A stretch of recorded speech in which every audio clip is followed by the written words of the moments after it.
सो सुख करमु धरमु जर जाहि, जहान राम पद पंकज भाऊ, जहन राम पद पंकज भाऊ। जोगु कुजोगु ज्ञानु अज्ञानु, जोगु कुजोगु ज्ञानु अज्ञानु,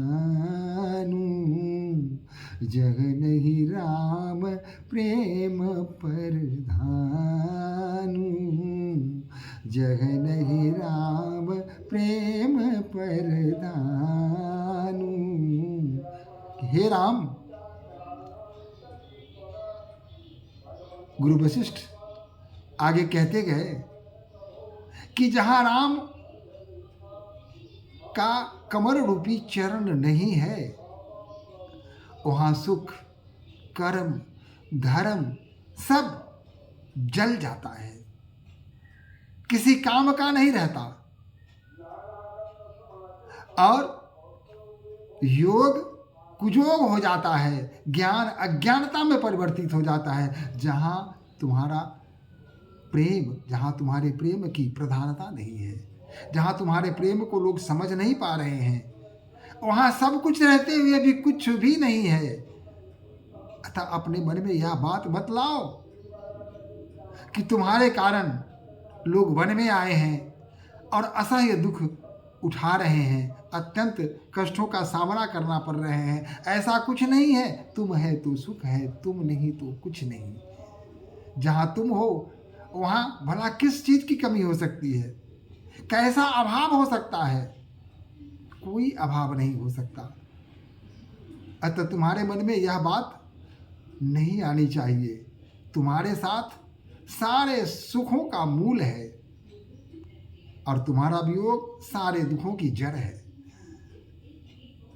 इसलिए तुम बिनु दुखी सुखी तुम ते ही, तुम जानहु जिय जो जेहि के ही। हे राम, तुम बिनु सुखी, तुम बिनु दुखी सुखी तुम के ही। तुम्हारे बिना सब दुखी हो जाएंगे और तुम्हारे कारण ही सब सुखी हो जाएंगे, तुम्हारे साथ रह के ही सुखी हो जाएंगे। और तुम सबके हृदय की बात जानते हो, कुछ भी छुपा हुआ नहीं है, कोई दुराव नहीं है। भला किसके हृदय की बात तुम नहीं जानते हो? समदर्शी हो, सब जानते हो, तुम अंतर्यामी हो। राउर आयसु सिर सब ही के, विदित कृपाल ही गति सबनी के। कहा कि आपकी जो आज्ञा होगी सभी अपने सिर उसके का शिरोधार्य करेंगे, उसको मानेंगे, आपकी आज्ञा का पालन सभी करेंगे। अतः आप इसकी चिंता मत कीजिए। राय बचन गुरु नृपहि सुनाए। अब क्या होता है? इधर राम करी प्रणाम तब राम सिधाए, ऋषि धरि धीर जनक पह आए। इधर राम जी को विदा कर दिया, राम जी ने आज्ञा ली और आयस पाकर, आज्ञा पाकर राम जी वहाँ से चले गए। और तब गुरु वशिष्ठ ने अपने मन में धैर्य रखा। भला कौन जाना चाहता था? क्या मुनि वशिष्ठ लौटना चाह रहे थे राम को छोड़कर? क्या अयोध्या लौटना चाह रहे थे? नहीं, वो भी नहीं चाह रहे थे। लेकिन अपने धीरज, अपने हृदय को समझाया, मन को समझाया, धैर्य धारण किया।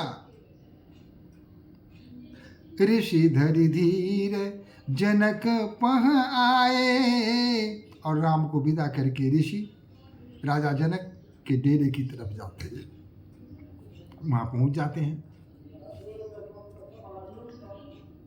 राम बचन गुरु नृपहि सुनाए, शील स्नेह सुभाए सुहाए। और वहां जाकर राम ने जो कहा था वह जाकर गुरु वशिष्ठ राजा विदेह के सामने उसे रखते हैं, बताते हैं कि राम की यह इच्छा है, आप लोगों को अपार कष्ट हो रहा है, वन में किसी प्रकार की कोई सुविधा नहीं है और इस बीच आपको रहना पड़ रहा है, इसलिए राम विचलित हैं। वो नहीं चाहते कि आप इतने सारे दुखों को उठाएं, इतने कष्ट यहाँ सहन करें। प्रतिकूल वातावरण है, इस वातावरण में कैसे आप रह पाएंगे, इसलिए राम बहुत ही चिंतित हैं, आप लोगों की बड़ी चिंता कर रहे हैं। और राम ने ऐसा कहा है, यह जब राजा विदेह ने सुनी तो शील स्नेह सुभाए सुहाए, तो राम के शील स्नेह और उनके स्वभाव के प्रति उनको अत्यंत गदगद हो गए, सुन के गदगद हो गए, आनंद तिरेक भर गया उनके हृदय में। महाराज अब कीजिए सोई, सब कर धर्म सहित सिद्धि होई, सब कर धर्म सहित हित होई। गुरु वशिष्ठ ने कहा कि महाराज आप वही कीजिए जिससे सबके लिए हित हो, सबके लिए अच्छा हो, जिसमें सबका कल्याण निहित हो, आप ऐसा ही काम कीजिए। ज्ञान विधान सुजान सुचि, धर्म और नरिपाल, तुम बिनु असमंजस समन को समर्थ यही काल। कहा कि आप ज्ञानी हैं, विरागी हैं, पवित्र हैं, धर्म कर्म से परिपूर्ण नरपाल हैं, अतः इस असमंजस, ये जो उहापोह की स्थिति है और निर्णय की स्थिति है, इससे निकाल आप ही सकते हैं, आप ही समर्थ हो सकते हैं, क्योंकि आपसे बड़ा ज्ञानी यहाँ है कौन। आप विदेह हैं, इस विपत्ति का निवारण सिर्फ आप ही कर सकते हैं, आपके हाथों में ही सब कुछ है। सुनि मुनि बचन जनक अनुरागे, लखी गति ज्ञानु विरागु विरागे। जब गुरु वशिष्ठ की वाणी राजा विदेह ने सुनी तो उनके हृदय में प्रेम का बाहुल्य हो गया, प्रेम भर गया, अनुराग पूरित तो हो गए। लखी गति ज्ञानु ज्ञानु विरागे, और उनमें जो ज्ञान था, उनमें जो विराग था, वह सब भी वैराग्य हो गया। अपने ज्ञान को भी भूल गए और वैराग्य को भी भूल गए। कुछ ऐसी स्थिति उनकी हो आई। शिथिल स्नेह सुनत मन माही, आए यहाँ किन्ह भल नाही। स्नेह के मारे शिथिल पड़ गए और मन ही मन यह विचार करने लगे कि यहाँ आकर उन्होंने अच्छा नहीं किया। क्यों?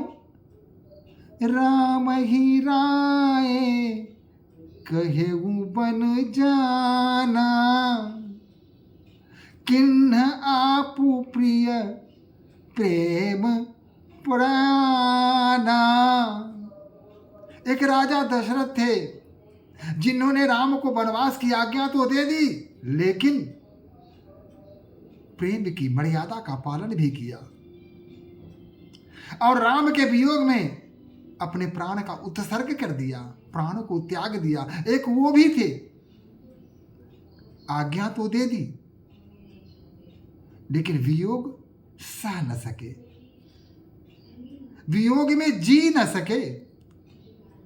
राम के वियोग में अपने प्राणों का परित्याग कर दिया। एक वो उनकी महानता के संबंध में सोच सोच के राजा अत्यंत दुखी हो रहे हैं और अपने आप सोच रहे हैं कि हम अब वन में वन ही पठाई, प्रमुदित फिर अब विवेक बढ़ाई। एक वो राजा राम को वन जाने की आज्ञा देकर प्रेम की प्रतिज्ञा या प्रेम की जो परंपरा है उसका निर्वहन किया और राम के वियोग में अपने प्राण का उत्सर्ग कर दिया। और एक मैं हूं, प्रमुदित फिर अब विवेक बढ़ाई, और मैं राम को वन में छोड़ करके और किस मुंह से वापस जनकपुर जाऊंगा? क्या इसमें मेरी बड़ाई होगी? क्या यही मेरी उपलब्धि होगी?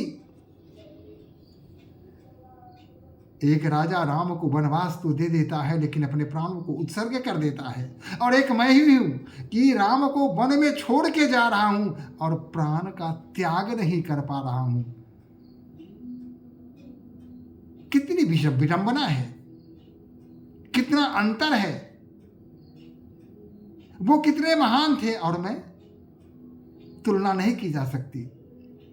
राजा दशरथ से अपने की तुलना कर रहे हैं राजा जनक, उनकी महानता को बार बार याद कर रहे हैं और मन में दुखी हो रहे हैं।